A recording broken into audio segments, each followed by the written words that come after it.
Jika teman-teman mempunyai paspor maupun SPLP, akan tapi masa berlakunya kurang dari 6 bulan, apakah teman-teman masih bisa pulang? Nah, simak videonya sampai tuntas ya.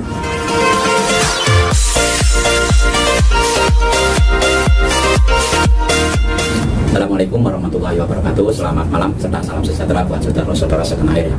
Nah, pada kesempatan hari ini saya akan berbagi video khusus buat teman-teman yang mau mengikuti program rekalibrasi, serta buat teman-teman yang mempunyai permit atau visa yang habis masa kontraknya. Secara umumnya maskapai penerbangan baik itu Malaysia Airlines, Malindo, Garuda, Jetstar, AirAsia dan lain sebagainya, di dalam peraturan penerbangan mereka 5 dokumen yang harus dipakai di dalam suatu perjalanan itu adalah minimal 6 bulan ya. Begitu juga dengan pelabuhan, pihak pelabuhan itu memberlakukan aturan ketika seseorang itu mau ke luar negara, misalnya ke Indonesia seperti itu, maka dokumen yang harus mereka bawa adalah minimal harus 6 bulan. Nah, kenapa sih harus 6 bulan masa berlakunya? Yaitu karena ini mungkin didasarkan pada masa berlaku visa yang paling lama yang diberikan pada seseorang oleh suatu negara, sehingga orang tersebut masih bisa untuk kembali ke negara asalnya dengan paspor yang masih berlaku ya. Terus bagaimana buat peserta para rekalibrasi serta untuk teman-teman yang habis masa kontraknya, nanti saya akan berikan solusi yang mudah saya kembali ke kampung halamannya masing-masing ya. Jadi sebetulnya peraturan yang mengharuskan masa berlaku harus minimal 6 bulan itu diberlakukan oleh suatu maskapai penerbangan bagi mereka yang mau melakukan perjalanan ke luar negeri alias melancong ya. Jadi ini tidak berlaku buat teman-teman para peserta rekalibrasi serta saudara-saudara yang masa kontraknya itu habis ya. Karena tujuan dari peserta rekalibrasi serta teman-teman yang habis kontraknya itu bukan melancong, akan tapi niat untuk kembali ke Indonesia.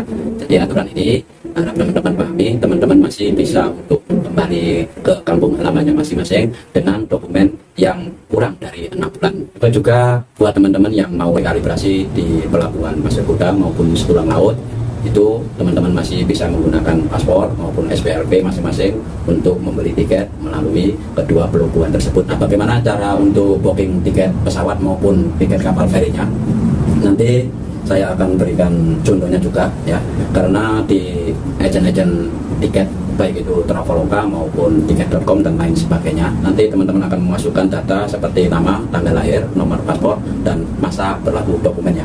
Buat teman-teman yang mau booking tiket melalui agen tiket Traveloka ya, teman-teman di sini saya contohkan data dari nama berikut. Selain nama, teman-teman juga memasukkan tanggal lahir, kemudian teman-teman memasukkan nomor paspor.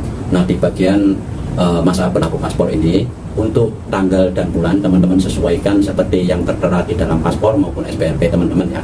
Nah, di tahunnya itu, khusus di tahunnya itu, misalnya di sini adalah tahun masa berlakunya tahun 2022, teman-teman adjust ke tahun 2023 ya. Khusus di tahunnya teman-teman tukar 1 tahun ke belakang. Nah, apakah ini tidak menjadi masalah ketika kita melakukan check-in di counter check-in di bandara nanti ya? Jadi di counter nanti mereka tidak tahu bahwasanya kita ini adalah untuk kembali ke tanah air ya, bukan untuk tujuan melancong ataupun traveling seperti itu. Dan nanti di sana data kita akan diupdate dari data yang kita masukkan ketika kita melakukan booking tiketnya. Nah, selain di Traveloka, teman-teman bisa langsung membeli booking tiket di maskapai penerbangannya langsung ya. Jadi teman-teman untuk pembelian tiket di Malaysia Airlines, teman-teman langsung bisa pergi ke laman web Malaysia Airlines. Juga teman-teman bisa melakukan booking tiket ke laman web malindoair.com serta Garuda ya. Jadi di sana kebanyakannya di dalam booking tiket ke maskapai tersebut teman-teman hanya memasukkan data, nama, dan juga tanggal lahir ya. Kebanyakan seperti itu. Nah, sama seperti di Traveloka ya, buat teman-teman yang akan mengikuti program rekalibrasi di Pasir Gudang, ketika teman-teman melakukan booking tiket di agen tiket EasyBook ya, di situ nanti teman-teman akan memasukkan data seperti nama, tanggal lahir, nomor paspor, dan juga masa berlaku paspor ya. Sama seperti di Traveloka, teman-teman harus memasukkan tanggal dan bulannya itu teman-teman sesuaikan dengan yang ada di paspor. Dan ketika teman-teman memasukkan tahun, memilih tahun yang ada di situ, misalnya tahun 2002 seperti contoh berikut ya, tanggal 14 Februari tahun 2022, jika masa berlakunya itu kurang dari 6 bulan, teman-teman cuma adjust di bagian tahunnya ya. Yang dari 2022 teman-teman mundurkan 1 tahun setelahnya ya. Jadi teman-teman adjust ke tahun 2023. Karena jika teman-teman tidak adjust, nanti mungkin akan keluar seperti ini ya. Jadi ketika notifikasi pemberitahuan seperti ini, teman-teman tidak bisa berhasil untuk melakukan booking tiket kapal feri di Pasir Gudang ya. Solusinya seperti itu tadi, teman-teman adjust tahunnya saja ke tahun setelahnya ya. Nah, di situ nanti teman-teman akan berhasil untuk melakukan booking tiket secara online ya. Dan ini juga tidak menjadi masalah.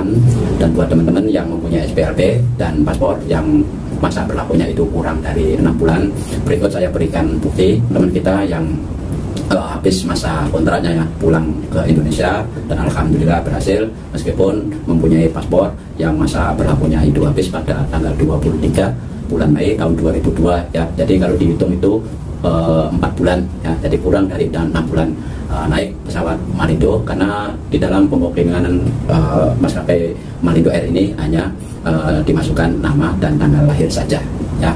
Tapi untuk di Traveloka teman-teman adjust tahunnya saja ke tahun setelahnya seperti itu. Ketika dia melakukan check-in di Malindo Air, alhamdulillah lancar dan tidak ada pertanyaan yang susah-susah, dan setelah itu dia mendapatkan boarding pass seperti ini. Nah, alhamdulillah di counter imigrasi juga tidak ada masalah. Juga teman kita yang melakukan perjalanan masa berlakunya paspornya juga kurang daripada 6 bulan yang tertera di dalam paspornya. Di situ teman-teman bisa lihat ya, masa berlaku paspornya adalah sampai pada 14 Februari tahun 2022 ya. Dan dia melakukan perjalanan dari Pasir Gudang ketika dia mempunyai tiket pada tanggal 8 bulan Desember tahun 2021. Jika dihitung masa berlakunya itu cuma 2 bulan ya. Jadi kalau dihitung memang kurang dari 6 bulan. Apakah dia itu berhasil? Alhamdulillah sekarang dia sudah berhasil, tidak ada pertanyaan yang macam-macam di immigration, dan sekarang sudah sampai di rumah. Jadi teman-teman yang mempunyai paspor maupun SPLP, jika teman-teman yang masa kontraknya itu habis, serta teman-teman rekalibrasi yang mau pulang ke kampung halaman masing-masing, yang mempunyai dokumen yang kurang dari 6 bulan, teman-teman masih bisa pulang ke Indonesia tanpa membuat SPLP maupun paspor yang baru ya. Teman-teman langsung booking tiket ya, dengan cara yang seperti saya sebutkan tadi. Nah, jika video ini berguna membantu teman-teman semuanya, silahkan like dan jangan lupa share. Jika ada kesalahan dalam ucapan dan tindakan saya mohon maaf yang sebesar-besarnya. Kita akan coba kembali di video yang akan datang. Akhir kata, wabillahi taufiq wal hidayah. Assalamualaikum warahmatullahi wabarakatuh.